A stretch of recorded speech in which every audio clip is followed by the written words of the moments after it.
میں کل یہاں بیٹھا ہوا تھا، تھوڑی دیر ہم لوگ باتیں کر رہے تھے، تو بعض اسلام بھائی نے ہمارے ملک کی بعض کمزوریاں میرے سامنے ظاہر کی یہاں یوں ہیں. میں کہ ایڈمنسٹریٹو ایشوز میں نہیں کہتا کہ نہیں ہے، انتظامی معاملات کا پرابلم نہیں ہے. تو میں نے ان سے ایک سوال کیا تھا، میں کہا آپ لوگ ملک سے باہر کتنا گئے؟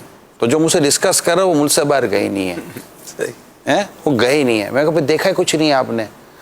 آپ اگر دنیا کے 20 25 30 ملکوں سے میرے ملک کو کمپیئر کر رہے ہو اور آپ کہتے ہیں کہ ہمیں پیچھے ہوں، تو میں آپ کو 100 ملکوں سے کمپیئر کر کے دیتا ہوں کہ میں آگے ہوں. الحمدللہ. ایک محلہ ہے، ایک محلے کے اندر ایک بنگلہ بنا ہے، ایک جھونپڑا بنا ہے، بیچ کا ایک گھر بنا ہے. اب بیچ کا گھر والا خالی اگر اپنے گھر کو بنگلے سے کمپیئر کرے گا تو یہ کبھی بھی اپنے کو خوشی میں محسوس نہیں کرے گا. جس دن اس نے اپنے جھونپڑے سے کمپیئر کیا بولا اللہ تیرا کرم ہے.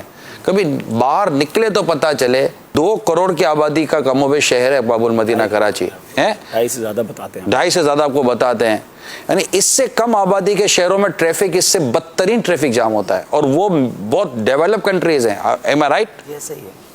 بہت ڈیولپ کنٹریز ہیں. ایسا لگتا ہے جیسے پبلک خود ہی اپنے ہاتھ اپنے طور پر ٹریفک بحال کر کے نکل رہی ہے.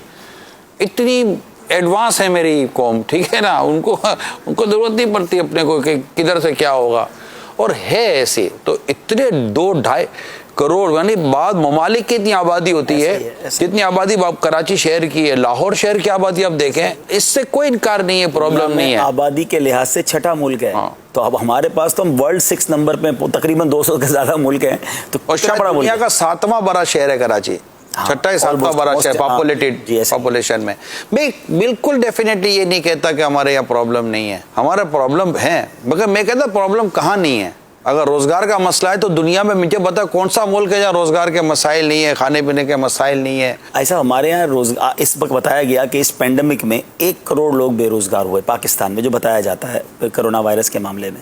لیکن ہمارے وطن کی جو بہت بڑی خوبی ہے نا کہ بندہ کھپ جاتا ہے، کہیں نہ کہیں اس کے کھانے پینے رہنے کے معاملات ایڈجسٹ ہو جاتے ہیں. باہر اگر کوئی بے روزگار ہو جائے نا تو آپ نے دیکھا وہ 1 دن کی چھٹی ان کے لیے کتنا بھاری ہوتی ہے. جس نے اپنے آپ کو حاجی عبدالحبیب بھیک پر، بھکاری بنانے پر اور مانگنے پر اور ہٹ دھرمی پر رکھا ہے نا، اس کا تو کوئی حل نکالنا اتنا آسان نہیں ہے. لیکن جس نے تھوڑی سی بھی عزت و غیرت اور ہمت اور محنت کے ساتھ گزارا کرنا ہے نا، اپنے ملک کے اندر اس کا گزارا اچھا خاصا گزارا ہو جاتا ہے، بڑی عزت کے ساتھ وہ رہتا ہے.